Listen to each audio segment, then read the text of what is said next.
Back in 1998, Audi shocked the world by launching a brand new sports car called the TT. It was the company's most influential design since the original Quattro, and I, as a little boy, saw that design and absolutely fell in love with it. The car was named after the Isle of Man TT Tourist Trophy motorcycle race, but the designer Freeman Thomas actually got the TT logo from an old NSU auto union car. The original TT is still to this day one of my favorite iconic cars of all time. I absolutely love the design. I could talk to you in length about how much I grew up adoring that design, but I would rather let Freeman Thomas, the man who designed the car, tell you about it himself. But I look at things as gesture, it's visual communication. And looking at, for instance, if you look at a Porsche Speedster with a glass bar hardtop, and it's just, you know, and it has attitude, and it's this little turret top. Sure. And, you know, and the idea of the roof was really important, that a coupe is defined by its roofline. And I didn't want that roofline ever to be compromised. The back seat was important, and even if you had to compromise your headroom in the back, but because you have a back seat, a family could own this car. Even the line, you know, how to open up the back was, you know, I had come up with design solutions. And I wanted all the windows, like for instance, the windshield and all of that to float rather than to connect it. So as soon as you connect it, it just felt as though that it was not carved in as a whole. Yeah. So the side window graphic, the way it had the quarter window in the front, the little, what would be a vent window, the way that the front window would float, and then of course the roof line tapers as it comes to the back. That's right. And that was important. And I designed that from sitting on a second floor of the studio, looking out what was at Udelhoffen, the old man Udelhoffen had an aircraft side with all the windows up on the second floor. And I would peek out of these little windows from all different angles. And then I'd run down the stairs and then keep tapering the lines. And because I wanted them to come to an artificial vanishing point. It was about honesty, pure function. So you had your vents, that's what you do with a vent. Sure. Your analog instruments, all your gauges are all in your periphery, so you always know where everything's at.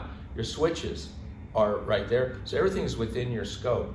And everything is, you know, it's about as far away from styling. It's the way that you would do a cockpit of an aircraft, or the way that you would do a race car, and just your shifter, everything about it had to be, you know, isolated and functional. And that went into the fuel cap, it went into all the different parts.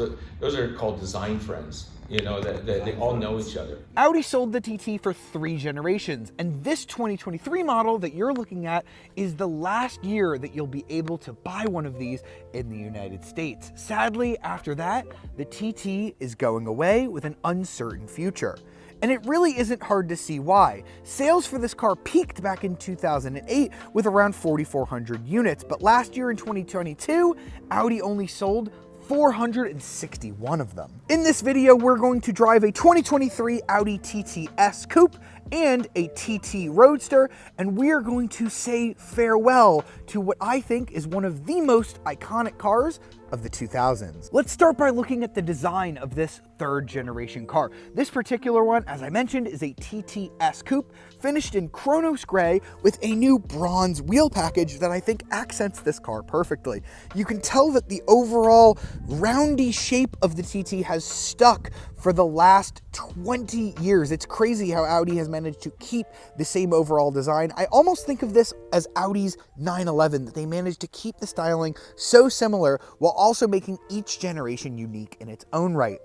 You can see a lot of influence of the R8 in this front grille shape. You've got the big Audi grille, TTS badge, it's all blacked out with the Audi logos, and you have those sharp headlights. Moving around to the side, you can see those bronze wheels that I was talking about. This is a similar pattern that you're going to see on the Audi S4, but I absolutely love how they look in bronze, and they have a little bit of silver on them as well for a two-tone look. You even get the little Audi Sport logo here on the TTS model. Moving around back, we have that lovely bubble roof that I think looks so good. We've got the quad exhaust pipes here on this TTS. Now this model has a pop-up spoiler that pops up around 70 miles an hour, but you can also get a fixed spoiler on the TTS. Believe it or not, the TT is actually quite practical if you get this coupe model. You get about 12 cubic feet of storage back here. Look at how big the space is here with the hatch up, and if you need a little bit of more space, you have these two little buttons that you can push, and the rear seats are gonna drop down super easily, giving you a huge amount of space. You could almost use the TT as sort of like a little mini pickup truck. So long as you get the coupe, you do get back seats. You're gonna lose that if you get the convertible. The trunk is also gonna be significantly smaller, only about 7 cubic feet instead of 12. Now the back seat isn't really super usable. I would probably leave those seats down because, as I'm about to demonstrate here, you probably,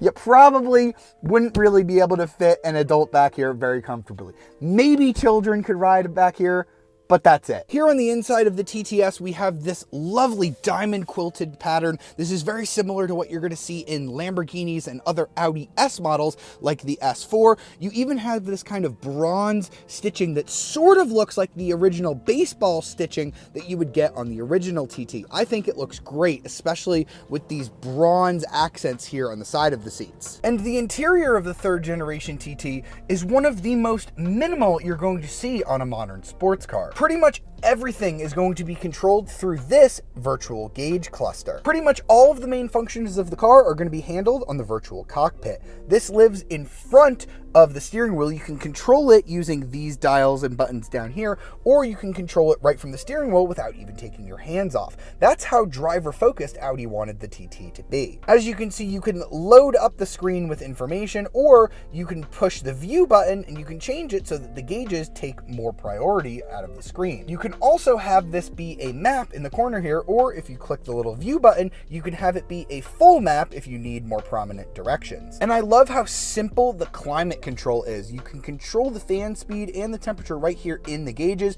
You can shut the air on and off, redirect it, and there are very few buttons and switches to make this experience anything other than a pure one. Now let's get the 2023 Audi TT out for our final drive of this car before it goes away. Now, if you're just looking for a weekend cruiser, you're not really gonna take it to the track, you don't really need the craziest performance, you can just opt for the base TT, which is what I'm behind the wheel of right now. If you want the TT as a roadster, you are only going to be able to get it as the base model. You're not going to be able to get the TTS as a roadster, even though you used to be able to. And of course, you can get the TT Coupe as well. Now, even this base car is really nice. We've got a 2-liter turbocharged 4-cylinder engine producing 228 horsepower and 258 pound-feet of torque. And this is one of the last Audi cars that still has a 7-speed dual-clutch automatic transmission, not a regular torque converter. This car is not a speed demon, but you'll get from 0 to 60 in about 5.2 seconds in the coupe, 5.5 seconds if you get this convertible model. And let's go ahead and see what that's like. Foot on the brake, foot on the gas. There we go. Woo! It may not have a ton of power, but it gets off the line really well, thanks to that Quattro all-wheel drive system. This may just be a cruiser, but that transmission is just so good. It allows you to have a lot of fun. The all-wheel drive system keeps you gripping even in bad weather. This is just a really fun, really nice sports car to drive. It doesn't beat you up. It's very comfortable, but you can still have a lot of fun with it on a back road. I think personally, I've just always preferred the TT as a coupe. I think stylistically, it had just such an iconic shape. You got a bigger trunk, you got that back seat, however useless that is. But That's not to say that the convertible isn't good either, because this is also a super stylish car. I love these roll hoops behind you. They were iconic from the first generation. And now Audi has even put this awesome wind deflector that goes up and down via power. That is super useful, and it makes a big difference when you're cruising with the windows up and that wind deflector up on the highway. We're running out of convertibles on the market. There just aren't that many, and the ones that are left are quite expensive. So to be able to hop in this and have a sporty experience that you can also kind of use every day, this is just something that isn't going to be around for much longer. So if you want one of these, I really recommend that you get one now before they're gone. Now, sadly, you can no longer get the hot 5-cylinder TT RS model, but you can still buy this, the TTS. This has the same 2.0T engine, the EA 888 as the Volkswagen Group calls it, still mated to a 7-speed dual-clutch automatic transmission going out to quattro all-wheel drive, but this one is tuned to produce 288 horsepower and 280 pound-feet of torque. 0 to 60 drops from 5.2 seconds down to 4.4 seconds, and you can tell that the TTS is a lot more lively. Woohoo! Growl, EA 888, growl! I absolutely love taking manual control in this car. The DSG is just so well programmed. To get this level of quick shifts out of a car like this at this price level is pretty rare. A lot of cars, even BMW, are switching to regular 8-speed automatic transmissions. You don't get just the crisp motorsports feel that you get from a dual clutch transmission like this. And that quattro all-wheel drive system is so important. It lets you hoon the TTS on roads like this, whether it's dry, damp, or even snowy. This is a sports car that you could drive year-round. And I'm going to demonstrate why I love this dual clutch so much. It just lets you dump the clutches for a launch control. Foot on the brake, foot on the gas. It's going to build to 4,000 RPM. And then I let off. Whoa! Wow. This car is not absurdly powerful. It has less than 300 horsepower, but because it has a dual clutch, it can launch so savagely.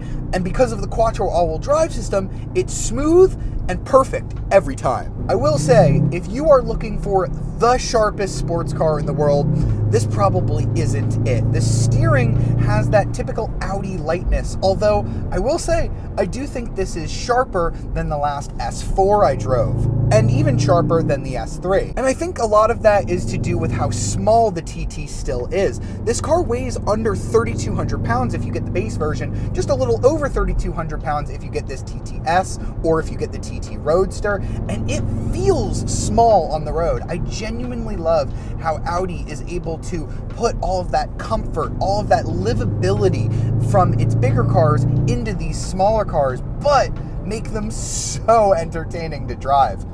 This is the same platform as you get in the Volkswagen Golf GTI and the Volkswagen Golf R, but just because of the size, the lower seating position, the different tuning that Audi has done here on the steering and the engine and the gearbox, this doesn't really feel like a Golf R or a Golf GTI to me. It feels like something completely unique. I could be manually shifting right now if Audi were to have offered a manual on this car, but oh man, this DSG is so good.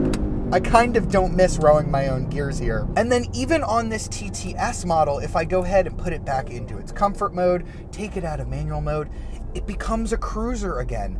This is such a comfortable car. It's more quiet than the last Supra or Z4 that I've driven, so you could road trip it very comfortably and have room for all of your stuff in the back.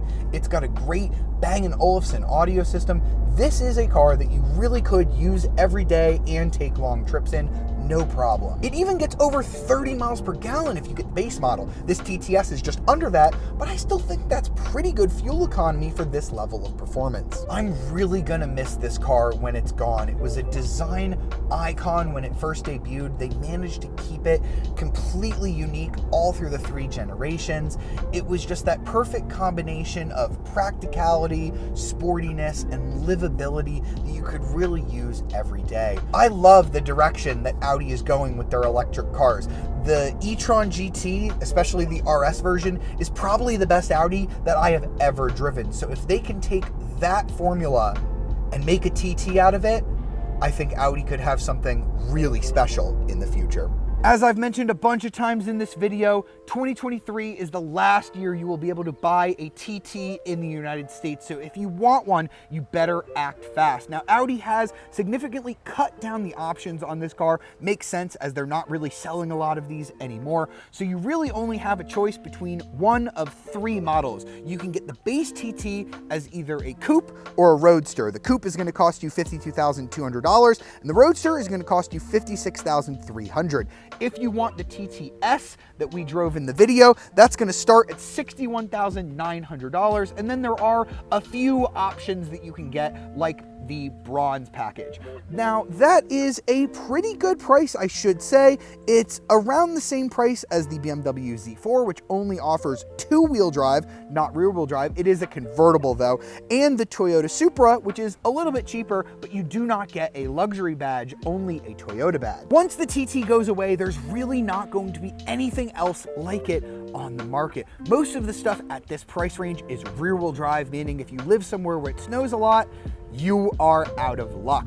This was a design icon. It was fun to drive, practical, easy to drive for long distances, and I'm really going to miss it now that it's going away. I really hope you've enjoyed this final look at the 2023 Audi TT. Be sure to read my full review over at carbuzz.com, and if you enjoyed this video, please leave a like, subscribe, and ring that notification bell to be alerted of our latest videos. I'll see you next time.